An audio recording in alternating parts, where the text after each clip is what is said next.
Hello friends, આજના વિડીયોમાં આપણે જે વસ્તુઓને નકામી સમજી અને ફેંકી દેતા હોઈએ તેનો પણ ખૂબ સારો એવો ઉપયોગ જોવાના છીએ. તો એ માટે વિડીયોમાં એન્ડ સુધી બન્યા રહેજો. દરેક આઈડિયા તમને ખૂબ જ પસંદ આવશે, સાથે ઉપયોગી પણ થવાના છે. તો એ માટે વિડીયોને પૂરેપૂરો જોજો. ચાલો શરૂ કરીએ નકામી પડેલી વસ્તુઓના જોરદાર ઉપયોગ. જોઈએ આઈડિયા નંબર 1. તો અહીં મેં નાળિયેરના ત્રોફા લીધેલા છે જે સુકાઈ ગયા છે. તો પહેલાં તો તેને સરસ રીતે ધોઈ નાખીએ, જેથી કે જે ધૂળ કચરો હોય તે નીકળી જાય.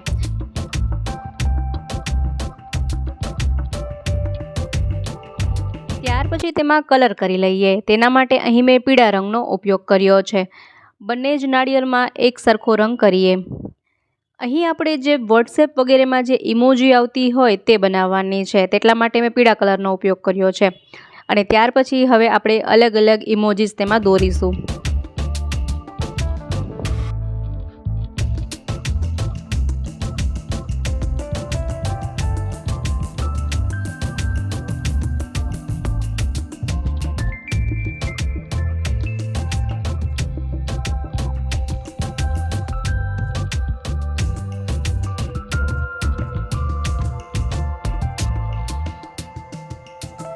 જુઓ, આ રીતે નાળિયેરમાં ઇમોજીસ દોર્યા પછી તેને સુકાવા દઈએ. અને ત્યાર પછી અહીં મેં 2 દોરીના ટુકડા લીધેલા છે અને આ રીતે તેમાં દોરી પરોવી લઈએ. હવે ચાલો તેનો ઉપયોગ જોઈએ. તો આ રીતે તેનો પ્લાન્ટર તરીકે ઉપયોગ કરી શકાય છે. આવા નાના મોટા પ્લાન્ટ તેમાં રોપી શકાય છે અને ટીંગાડી શકાય છે. ખૂબ જ સરસ લાગે છે. જુઓ, જોતાં કેટલું સરસ લાગે છે. અલગ અલગ પ્રકારની ઇમોજીસ દોરીએ, ખૂબ જ સુંદર લાગે. હવે જોઈએ નેક્સ્ટ આઈડિયા. તો તેના માટે અહીં મેં પાવડરનો ખાલી ડબ્બો લીધેલો છે. તેનું ઢાંકણ કાઢી નાખીએ અને આ રીતે તેમાં માર્કરથી માર્ક કરીએ. જેટલા પ્રમાણમાં આપણે લાઈન દોરી છે તેટલા પ્રમાણમાં તેને કટ કરી લેવાનું છે. તેના માટે ગરમ ચાકુનો ઉપયોગ કરી શકાય. ત્યાર પછી તેના પરનું રેપર કાઢી નાખીએ અને કોઈ પણ સારું એવું વોલપેપર તેના પર લગાડી દઈએ. જો વોલપેપર ન હોય તો તમે તેમાં કલર પણ કરી શકો અને ઢાંકણને આ રીતે લગાડી દઈએ.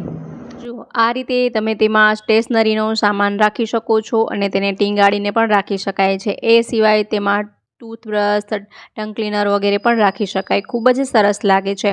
એવું લાગે જ નહીં કે પાવડરના ડબ્બાનો ઉપયોગ કરી અને આ બનાવ્યું હશે. કેટલું સુંદર લાગી રહ્યું છે ને. ત્યાર પછી આઈડિયાની વાત કરીએ તો જ્યારે આપણે બહારથી જમવાનું મંગાવીએ તો એમાં આવું પ્લાસ્ટિકનું કન્ટેનર આવતું હોય છે. તો તેનો ઉપયોગ તમે આ રીતે અલગ અલગ વસ્તુઓ ભરવા માટે કરી શકો છો. ક્રાફ્ટિંગની અલગ અલગ વસ્તુઓ હોય, મોતી, ડાયમંડ વગેરે, એ ભરીને રાખી શકાય છે. એ સિવાય તમે રસોડામાં પણ તેનો ઉપયોગ કરી શકો છો કે આખા ગરમ મસાલા હોય તે બધા જ અલગ અલગ આમાં સાચવી અને રાખી શકાય છે. ટૂંકમાં કહીએ તો જે પણ નાની મોટી વસ્તુઓ હોય તે દરેક આમાં સાચવી અને રાખી શકાય છે. તો જમવાના કન્ટેનરનો આવો પણ સરસ ઉપયોગ થઈ શકે છે.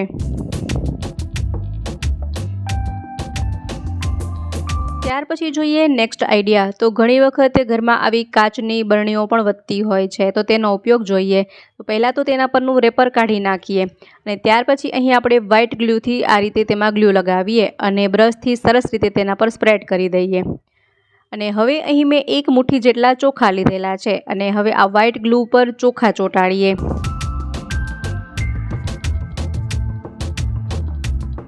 હવે તેને થોડીવાર સુકાવા દઈએ અને સરસ રીતે આ બધા ચોખા વ્હાઇટ ગ્લુ પર ચોંટી ગયા છે. અને ફરીથી અહીં થોડું પાણી લઈએ અને તેમાં વ્હાઇટ કલર લઈએ અને હવે આ ચોખા પર વ્હાઇટ કલર કરી લઈએ. ત્યાર પછી અહીં તમે એક્રિલિક કલરનો ઉપયોગ કરી શકો છો અથવા તો આ રીતે સ્પ્રે કલરનો પણ ઉપયોગ કરી શકાય. અહીં મેં ગોલ્ડન સ્પ્રે કલર લીધેલો છે અને આખી જ બરણી પર ગોલ્ડન કલર લગાવીએ. અહીં એક નાની કાચની જારમાંથી સરસ મજાનું ફ્લાવર વાઝ બનીને રેડી છે. જોતાં લાગે જ નહીં કે કાચની બરણીમાંથી બનાવ્યું હશે. કેટલું સરસ લાગી રહ્યું છે. આમાં તમે તમારી પસંદ પ્રમાણે કલર પણ કરી શકો.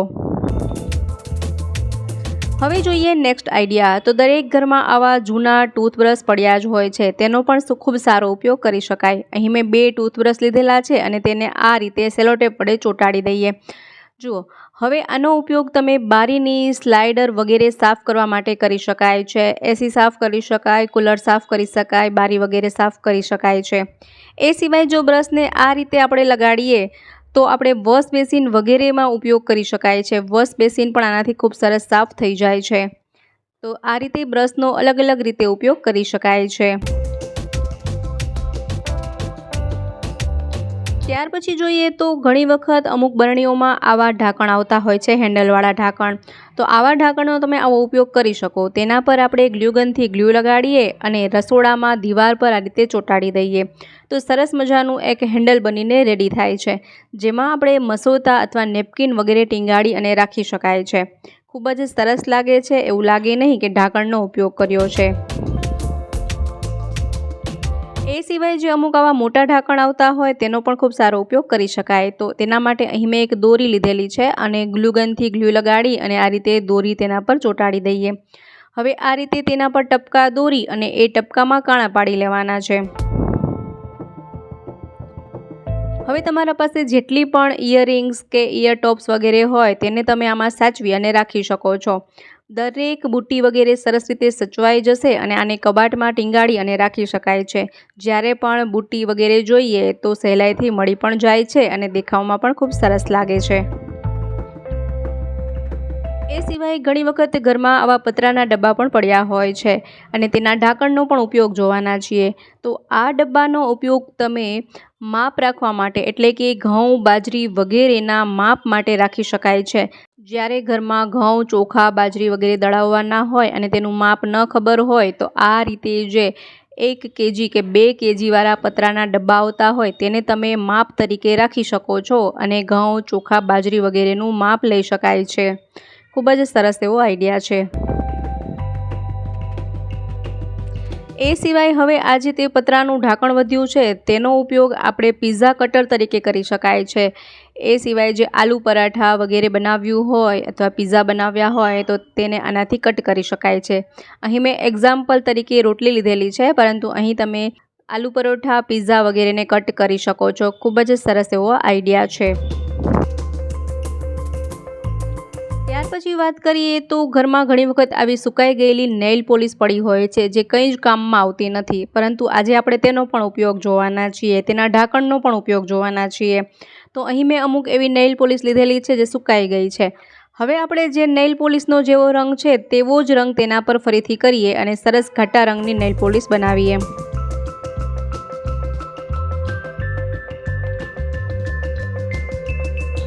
આ સરસ જરીવાળી નેઇલ પોલિશ છે તો તેમાં કંઈ જ કલર કરવાની જરૂર નથી। ત્યાર પછી તેના પર મનગમતી ડિઝાઇન દોરી લઈએ।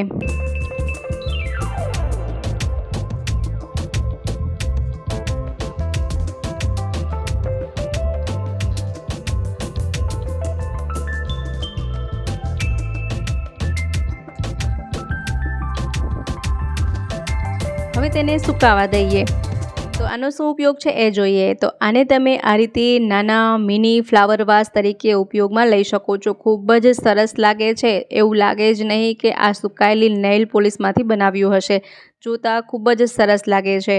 તો આ રીતે સુકાઈ ગયેલી નેઇલ પોલિશમાંથી મિની ફ્લાવર વાસ જરૂરથી બનાવજો, જે દેખાવમાં ખૂબ જ સુંદર લાગશે।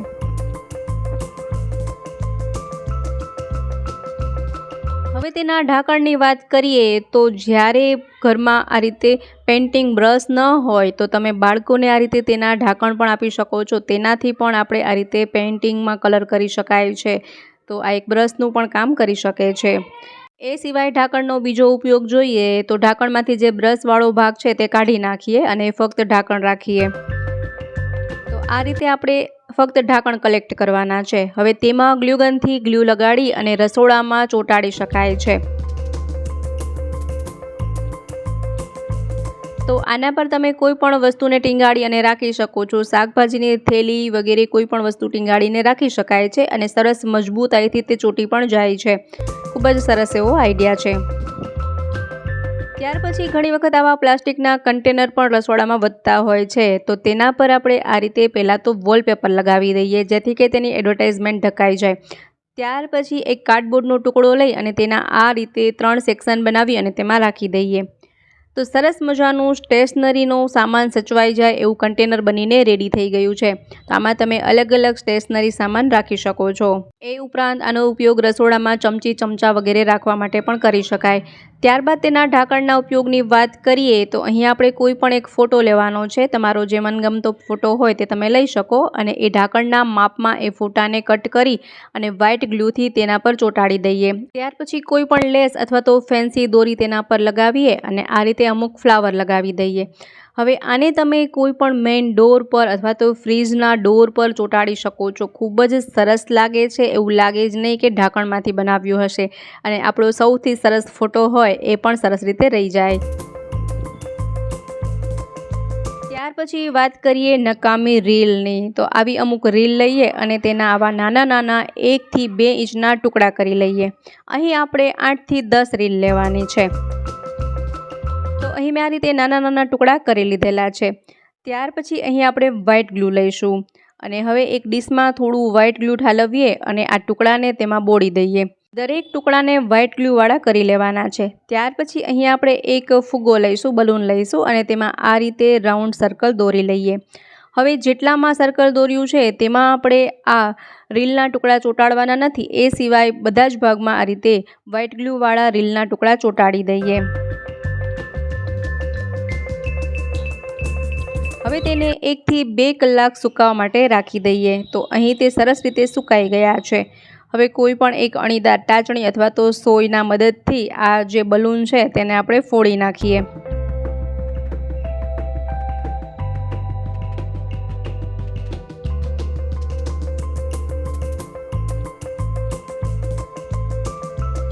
ત્યાર પછી આપણે તેમાં કલર કરીશું। અહીં મેં પીળા રંગનો ઉપયોગ કર્યો છે, તમે તમારા પસંદ પ્રમાણે કલર કરી શકો છો। સાથે અહીં આપણે લાઇટ પિંક કલરનો પણ ઉપયોગ કરીએ। હવે આપણા પાસે જે આવા આર્ટિફિશિયલ પાંદડા હોય તેને તેમાં રાખવાના છે અને સરસ મજાનો એક ચકલીનો માળો બનાવીએ અને જે આર્ટિફિશિયલ જે સ્પેરો આવતી હોય, ચકલીઓ આવતી હોય તેને પણ આમાં રાખી દઈએ।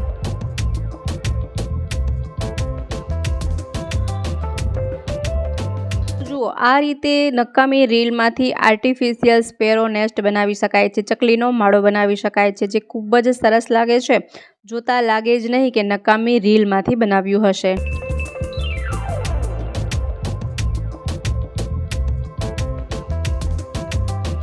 ત્યાર પછી ઘણી વખત આવા પ્લાસ્ટિકના નકામા મગ ઘરમાં પડ્યા હોય છે, તો પહેલાં તો તેને આ રીતે 2 પાર્ટમાં એક સરખા કટ કરી લઈએ। ગરમ ચાકુથી સહેલાઈથી કટ થઈ જશે। હવે તેમાં બોર્ડર પર બ્લેક કલરની લાઇનિંગ કરીએ।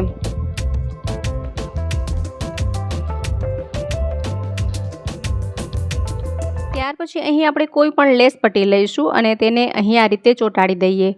બંને જ પાર્ટમાં એક સરખી લેસ પટ્ટી લગાડીએ। હવે અહીં મેં 2 ફેન્સી ફ્લાવર લીધેલા છે, તેને પણ ગ્લુગનની મદદથી આ રીતે ચોંટાડી દઈએ।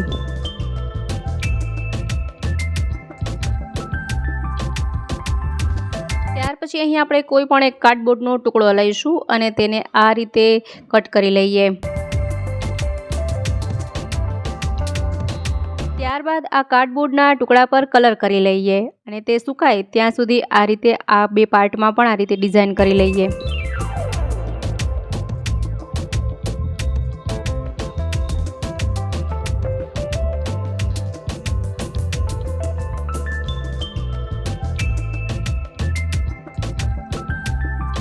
તો અહીં કાર્ડબોર્ડ પર કલર સરસ સુકાઈ ગયો છે। ફરીથી આપણે જે મગમાં લેસ પટ્ટી લગાવી છે એ જ લેસ પટ્ટી અહીં આપણે કાર્ડબોર્ડ પર પણ ચોંટાડીએ અને હવે આ મગના બંને પાર્ટને આ રીતે ચોંટાડી દઈએ।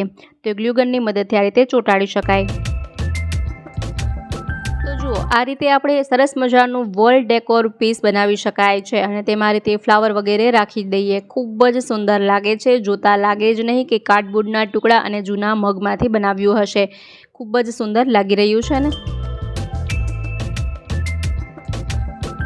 તો મિત્રો, આશા રાખું છું આજના દરેક આઈડિયાઝ તમને ખૂબ જ પસંદ આવ્યા હશે। કયા આઈડિયા સૌથી વધુ પસંદ આવ્યા છે કમેન્ટ બોક્સમાં જરૂરથી જણાવજો। સાથે જ વિડીયો પસંદ આવ્યો હોય તો વિડીયોને લાઇક, શેર અને ચેનલ પર નવા હોય તો ચેનલને સબસ્ક્રાઈબ જરૂરથી કરજો। ફરી મળીએ નવા વિડીયોમાં નવા જ આઈડિયા સાથે। ત્યાં સુધી જોતા રહેજો આપણી ચેનલ બી ક્રિએટિવ।